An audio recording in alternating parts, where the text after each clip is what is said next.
Halo pejuang jurnal, hari ini saya akan membagikan cara untuk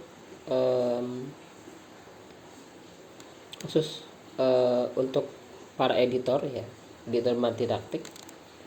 Nah ini eh, hal pertama yang harus dilakukan ketika mendapatkan artikel baru yang masuk di multidaktik dan harus diproses oleh editor. Oke, yang pertama di sini bisa dilihat ini menu khusus untuk editor ya. Ini misalkan ada di bagian My QU ini. Nah, ini berarti ini adalah artikel-artikel yang ditugaskan untuk kita para editor. Misalkan ini ya. Ini misalkan kita klik.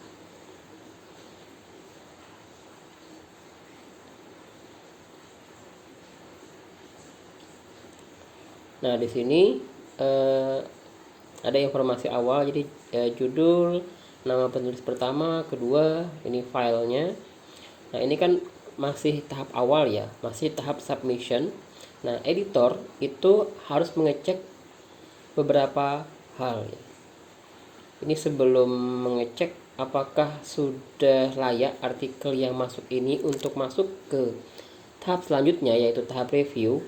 Nah, itu harus di-download dulu, lalu dicek.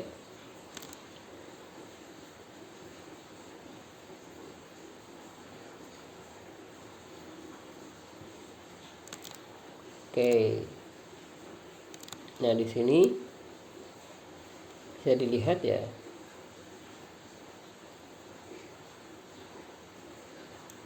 Nah, untuk ini biar mudah, saya jadikan dua sisi saja. Ini, nah, oke.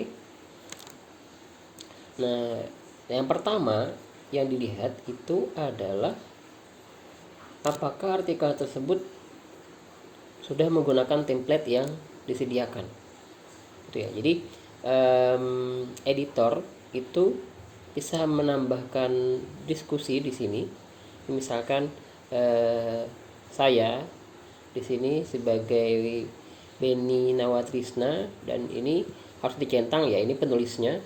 Kalau mau diskusi dengan penulisnya, kita tulis subjeknya misalkan perbaikan awal. Nah, di sini yang harus dilihat adalah tadi yang pertama. Nah, yang pertama itu misalkan ya, ini misalkan kalau saya biasanya menulisnya seperti ini. Mohon revisi artikel dengan memperhatikan beberapa poin berikut ya. Nah, ini yang pertama, gunakan template yang sudah disediakan. Ini asumsinya artikel ini masih belum menggunakan template yang sudah disediakan ya, asumsinya begitu. Dia harus kita minta penulisnya agar menggunakan template yang sudah disediakan multidaktik. Nah, terus yang kedua harus diperhatikan juga halaman ya. Jadi banyak halaman, minimal 9 dan maksimal 15 gitu ya. Ini kan bisa dilihat di sini, oh halamannya 10 berarti sudah memenuhi ya. Ini ditulis asumsinya kalau misalkan artikel yang tadi itu ternyata tidak memenuhi poin kedua ini gitu ya. Oke, yang ketiga adalah gunakan Mendeley sebagai reference tool manager ya. Jadi semua artikel yang masuk di multidaktik itu sudah wajib menggunakan Mendeley ya. Meskipun banyak reference tool manager yang disediakan yang gratis, tapi untuk multidaktik di sini kita khususkan menggunakan Mendeley ya. Nah, cara mengetahui Mendeley atau tidak, cara mengetahui artikel tersebut sudah menggunakan Mendeley atau tidak, itu bisa diklik ya di sini. Ini kan kita klik di apa nih namanya, nama nama penulis di referensinya. Kalau misalkan kita klik di sini, nah kalau terblok sendiri, ini kan terblok sendiri ya. Nah berarti artikel tersebut sudah menggunakan mendelay, gitu ya. Untuk memastikan lagi, bisa kita scroll sampai ke paling bawah ke bagian daftar pustaka di sini. Nah ini kalau kita klik gimana pun, dia langsung terblok semua. Nah ini kan berarti dia sudah otomatis sudah menggunakan mendelay. Gitu ya. Terus yang keempat, ini pastikan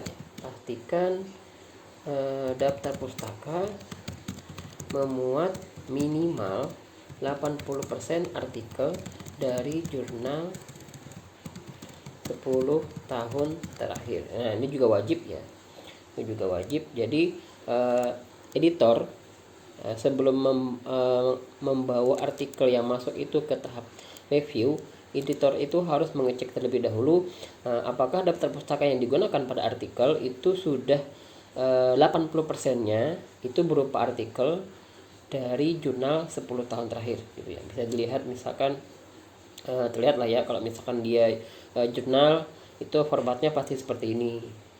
Jadi kalau jurnal itu kan judul artikelnya itu tidak italik ya, sedangkan yang diitalikkan adalah nama jurnalnya.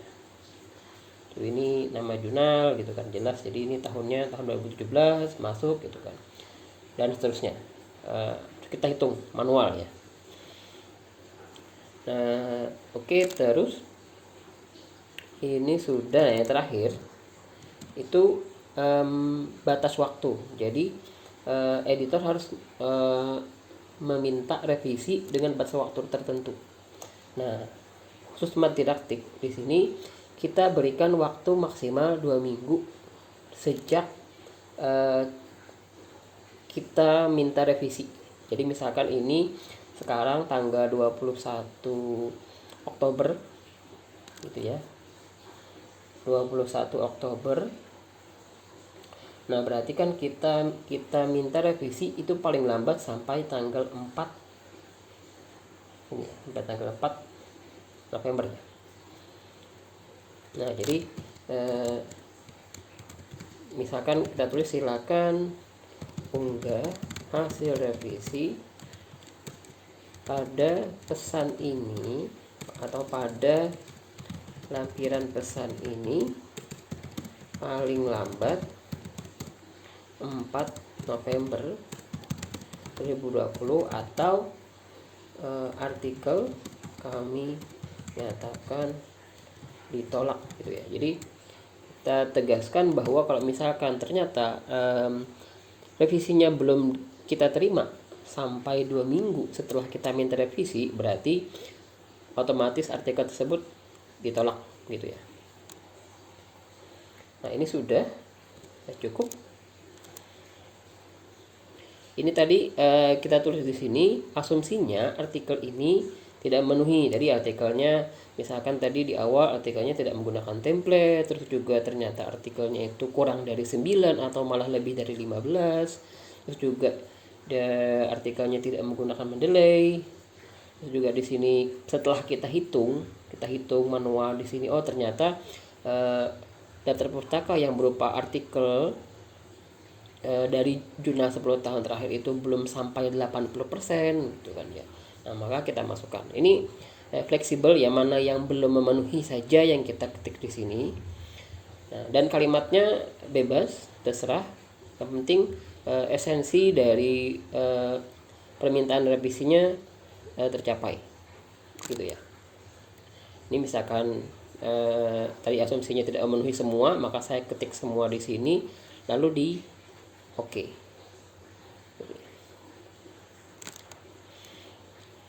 Nah ini jika sudah selesai, maka penulis akan mendapatkan notifikasi via email bahwa editor meminta dia untuk revisi tergantung tadi poin-poin yang kita minta, begitu ya. Oke, sekian dulu untuk permintaan revisi awal ya.